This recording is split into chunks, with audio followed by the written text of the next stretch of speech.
হযরত ঈসা আলাইহিস সালাম একবার রাস্তা দিয়ে যাচ্ছেন, হঠাৎ করে তিনি যখন যাচ্ছেন যাইতে যাইতে একটা কান্নার আওয়াজ শুনতে পাইলেন। আল্লাহর নবী ঈসা আলাইহিস সালাম তিনি আশ্চর্য হয়ে গেলেন, কান্নার আওয়াজটা কোন জায়গা থেকে আসছে। তিনি হঠাৎ করে দেখতে পাইলেন পাশে একটা গোরস্থান, গোরস্থানের উপরে পড়ে একটা যুবক কান্না করতেছে। আল্লাহর নবী ঈসা আলাইহিস সালাম যুবকের কাছে চলে গেলেন, যাওয়ার পরে বললেন, যুবক রে, তুমি কেন কান্না করো? যুবক বলে, ওগো আল্লাহর নবী ঈসা, আমি এখানে শুধু একদিন, 2 দিন, 1 সপ্তাহ, 2 সপ্তাহ, বরং 1 মাস আমি এই কবরের উপরে বসে কান্না করতেছি। তুমি কেন কান্না করো?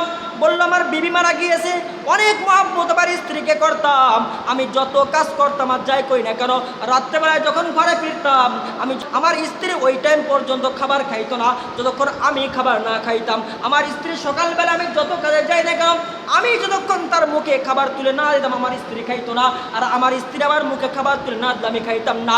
আমার স্ত্রীকে এত মহব্বত করতাম, কিন্তু 1 মাস আগে আমার স্ত্রী দুনিয়া থেকে বিদায় নিয়ে চলে গিয়েছে। আমার স্ত্রীকে এই কবরের ভিতরে রাখা হয়েছে, আমার স্ত্রী জীবিত না হওয়া পর্যন্ত আমি এখান থেকে যাব না। আল্লাহর নবী ঈসা আশ্চর্য হয়ে গেল, এ তো কঠিন পাগল। আর ঈসা আলাইহিস সালাম তো কুম বিইজনিল্লাহ বললে জীবিত হয়ে যাইতো। আল্লাহ উনাকে ক্ষমতা দান করেছিলেন। উনার কয়েকটা ক্ষমতা ছিল কোরআনের ভিতরে আছে। মানুষ বাড়িতে কি রেখে আসছে, কি খেয়ে আসছে, উনি হাত থেকে বলে দিতে পারতেন। ঈসা আলাইহিস সালাম যদি মাটি দিয়ে পাখি বানায় তিনি ফু দিতেন, জীবিত হয়ে চলে যাইতেন। আল্লাহ কিছু মজা দান করছিলেন। আল্লাহর নবী ঈসা আলাইহিস সালামকে বলেন, আপনি জীবিত করে দেন। আল্লাহর নবী ঈসা আলাইহিস সালাম দেখলেন পাগল দেখান থেকে সরবে না। আল্লাহর নবী ঈসা আলাইহিস সালাম বললেন, কুম বিইজনিল্লাহ, এই কবরের ভিতরে কে আসো, জীবিত হয়ে যাও। ঈসা আলাইহিস সালাম অন্য কবরের কাছে গিয়ে বলছেন, অর্থাৎ তিনি মনে করছেন মানে এই কবরটাই। যখন তিনি কুম বিইজনিল্লাহ বলছেন, সঙ্গে সঙ্গে একজন যুবক দাঁড়িয়ে গিয়েছে, তার স্ত্রী কি যুবক? যুবক যখন দাঁড়িয়ে গিয়েছে, আল্লাহর নবী ঈসা আলাইহিস সালামকে দেখার সঙ্গে সঙ্গে যুবক বলতেছে, লা ইলাহা ইল্লাল্লাহু ঈসা রূহুল্লাহ। ঈসা আলাইহিস সালামকে সালাম দিলেন। ঈসা আলাইহিস সালাম উত্তর দিয়ে যুবককে বলতেছে, এই কি তোমার স্ত্রী? বললেন, না, আপনি ভুল কবরের কাছে গিয়ে বলছেন, কবর তো পাশেরটা। ঈসা আলাইহিস সালাম বললেন, মুত, তুমি মারা যাও। বলার সঙ্গে সঙ্গে সে মারা গিয়ে আবার কবরের ভিতরে চলে গেল। একটা পর্যায়ে ঈসা আলাইহিস সালাম সঠিক কবরের পাশে গিয়ে বলেন, কুম বিইজনিল্লাহ, তুমি দাঁড়িয়ে যাও। বলার সঙ্গে সঙ্গে ভিতর থেকে সুন্দর একটা মেয়ে দাঁড়িয়ে গেল, জীবিত হয়ে। সুবহানাল্লাহ। যখন জীবিত হয়ে গেল, আল্লাহর নবী ঈসা, কি তোমার স্ত্রী? বলল, হ্যাঁ। ঈসা আলাইহিস সালাম বললেন, ঠিক আছে, তোমার বিবিকে নিয়ে তুমি চলে যাও। ঈসা আলাইহিস সালাম তার কাছে চলে গেল। ওই ব্যক্তি তার বিবিকে নিয়ে যখন রওনা দিল, যাইতে যাইতে অনেক দূর পরে যাওয়ার পরে একটা গাছের নিচে তারা আশ্রয় গ্রহণ করলো। অনেকদিন কান্নাকারি করছে, অনেকদিন খাবার দাবার কারণে ক্লান্ত হয়ে গেছে। এখন বিবিকে নিয়ে বলতে, বিবি, এখানে আমরা একটু আশ্রয় গ্রহণ করি। বিবি বলতে, ঠিক আছে, আপনি আমার পায়ের উপরে ঘুমায় পড়েন। ওই যুবক তার স্ত্রীর পায়ের উপরে ঘুমায় পড়ছে। যখন ঘুম চলে আসছে, কিছুক্ষণ পরে স্বামী যখন ঘুমায় পড়ছে, ওই পাশ দিয়ে একটা বাচ্চা যাচ্ছিল, তার বিভিন্ন রণঝঙ্কার নিয়ে, তার ঘোড়া নিয়ে, অর্থ সম্পদ নিয়ে ওই রাস্তা দিয়ে যাচ্ছিল। এমত অবস্থায় ওই স্ত্রীর মনের ভিতরে, বাচ্চাকে দেখে তার মনের ভিতরে আগ্রহ তৈরি হয়ে গিয়েছে, গুনার চিন্তা তৈরি হয়ে গিয়েছে। স্ত্রী তো, স্বামী তো ঘুমায় পড়ছে। ওই বিবি ওই স্বামীর মাথাকে পাশে রেখে একটা পর্যায়ে ওই ঘোড়ার গাড়ির পিছনে পিছনে চলে যাচ্ছে। অনেক মহিলারা আছে যে সুন্দর কিছু পাইলে স্বামী বাড়িতে ধুয়ে তার জন্য বিদেশ গিয়ে কত কষ্ট করতেছে, মোবাইলের মাধ্যমে অন্য পুরুষের সাথে পরকিয়া করে কি করে না? আল্লাহর হাবিব বলেন, এই সমস্ত মহিলারা দুনিয়াতেও শান্তি পাবে না, মৃত্যুর পরে জান্নাতের ঘ্রাণ পর্যন্ত পাবে না। নাউজুবিল্লাহ। আল্লাহর হাবিব বলেন, জান্নাতের ঘ্রাণ 70,000 বছরের পথের থেকেও পাওয়া যায়। তাহলে ওদেরকে জান্নাত থেকে কত দূরে আল্লাহ ফেলাই দেবে, এত খারাপ। আল্লাহর হাবিব বলেন, যে সমস্ত মহিলারা স্বামী থাকার পরও অন্য দিকে নজর দেয়। যা বলতেছিলাম, একটা পর্যায়ে যখন ওই মহিলা ওই বাচ্চার পিছনে পিছনে চলে গিয়েছে, অনেক দূরে যাওয়ার পরে বাচ্চা দেখে সুন্দর একটা রমণী আসতেছে। বাচ্চা দেখে তাকে পছন্দ হয়ে গিয়েছে। বাচ্চা তো সম্পদ আছে, তাকে বিবাহ করছে। একটা পর্যায়ে যখন স্বামীর ঘুমটা ভেঙে গিয়েছে, স্বামী দেখে স্ত্রী নাই। স্ত্রী কি এখন আছে? স্ত্রী এখন চলে গেছে কোন জায়গায়? এখন স্বামী কোন জায়গায় খুঁজবে? ঘোড়ার গাড়ি যদি যায়, দেখবেন ওখান থেকে রাস্তা হয়ে যায় কি যায় না? কিন্তু ঘোড়ার গাড়ি গিয়েছে, অনেক লোক গিয়েছে, দেখে যে রাস্তা হইতে গেছে। তখন তিনি মনে করলেন যে এখান দিয়ে গেলে হয়তো আমার স্ত্রীকে পাবো। একটা পর্যায়ে খুঁজতে খুঁজতে চলে গিয়েছেন। যাইতে যাইতে একটা পর্যায়ে একটা বাচ্চার দরবারে, অর্থাৎ বাচ্চার ওই ঘর পর্যন্ত চলে গিয়েছে।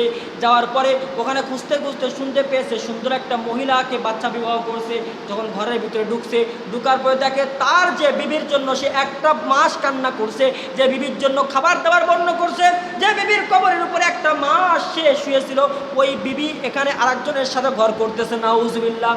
তাহলে বোঝা গেল যে স্ত্রীর জন্য আজকে আমরা পাগল, সেই স্ত্রীও কালকে ভালো একটা চলে যাবে। কথা বলেন ঠিক কিনা? অনেকের বিবি তো আছে মারা যাওয়ার পর আরেকজনের সাথে বিবাহ হয়, হয় কি হয় না? এই জন্য বিবি হোক সন্তান হোক কেউ কি সাথে যাবে? কেউ সাথে যাবে না।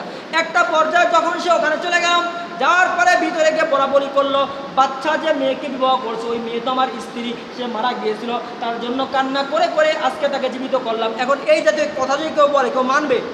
তবে তা পাগল হয়ে গেছে না? পাগল বলে সকলে তাকে কঠিন আকারে মার দিয়েছে। কঠিন যখন শাস্তি দিয়েছে, দেওয়ার পরে এই লোককে ওখান থেকে বের করে দূরে রাস্তায় ফেলে দিয়ে আসছে। যে স্ত্রীর জন্য এত কষ্ট করলো সেই স্ত্রী কি করছে? আজকে মার খাওয়া দূরে ফেলা রাখছে। একটা পর্যায়ে ঈসা আলাইহিস সালাম যখন আবার ফেরত আসতেছিলেন, আবার ওই লোকের সাথে দেখা, কার সাথে দেখা হয়ে গেছে? ঈসা আলাইহিস সালাম বলে, কি অবস্থা, তুমি এখানে পড়ে আসো, তোর বিবি কোথায়?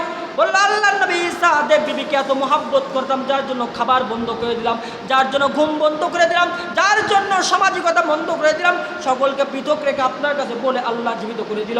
সেই বিবি আজকে এক বাচ্চার ঘরে ঘর করতেছে। আল্লাহর নবী ঈসা আলাইহিস সালাম আশ্চর্য হয়ে গেল, আইরে এমন হলো কেন? আল্লাহর নবী ঈসা আলাইহিস সালাম আল্লাহকে দোয়া করলেন, ইয়া রাব্বুল আলামিন, এর কারণ কি? আমি এর কারণটা আপনার কাছে জানতে চাই। আল্লাহ রাব্বুল আলামিন জানায়া দিলেন, ও ঈসা, তুমি কবরের পাশে গিয়ে যখন বলছিলে কুম বিইজনিল্লাহ, আল্লাহর নামে দাঁড়াও, তখন একজন যুবক দাঁড়িয়েছিল। যুবক দাঁড়ায় কি দাঁড়ায় নাই? একজন যুবক দাঁড়িয়ে আপনার উপরে কালিমা পড়ছিল। এই যুবকটা অমুসলিম, আর অমুসলিম কখনো জান্নাতে যাইতে পারে না, কিন্তু এর ভিতরে ভালো কোনো আমল ছিল। এই জন্য আল্লাহ রব্বুল আলামিন তার উপরে এত ইহসান করেছে। তুমি তার কবরের পাশে গিয়ে কুম বিইজনিল্লাহ যখন বলছো, সে কবর থেকে জীবিত হয়ে সে তোমার কাছে কালিমা পড়ে মুসলমান হয়েছে। এই জন্য সে মৃত্যুর সঙ্গে সঙ্গে চিরস্থায়ী জান্নাতে হয়ে গিয়েছে। সুবহানাল্লাহ। আর ওই যে এক মহিলা ছিল, এই মহিলা যখন দুনিয়া থেকে বিদায় নিয়েছে, স্বামী তার উপরে সন্তুষ্ট। আল্লাহর হাবিব বলেন, আইয়ুমা ইমরাতিন মাতাত ওয়া যাওজুহা আনহা রাজিন, যদি কোনো মহিলা দুনিয়া থেকে বিদায় নিয়ে চলে যায় আর তার স্বামী যদি সাক্ষী দেয় আমার স্ত্রী ভালো ছিল, ওই মহিলা মৃত্যুর সঙ্গে সঙ্গে জান্নাতের 8টা দরজা তাকে ডাকতে থাকে, তুমি যে কোনো দরজা দিয়ে চাইলে তুমি জান্নাতে প্রবেশ করতে পারো। সুবহানাল্লাহ। ওই মহিলা যেহেতু দুনিয়া থেকে বিদায় নিয়েছিল, সে জান্নাতে ছিল, কিন্তু তার ভিতরে তার শেষ পরিণতি আল্লাহ এমন লিখে রাখছে, সে জান্নাতি হইতে পারবে না। হয়তো তার কোনো আমল আল্লাহর ভালো লাগে নাই, এই জন্য স্বামী তার কবরের পাশে গিয়ে কান্না করছে।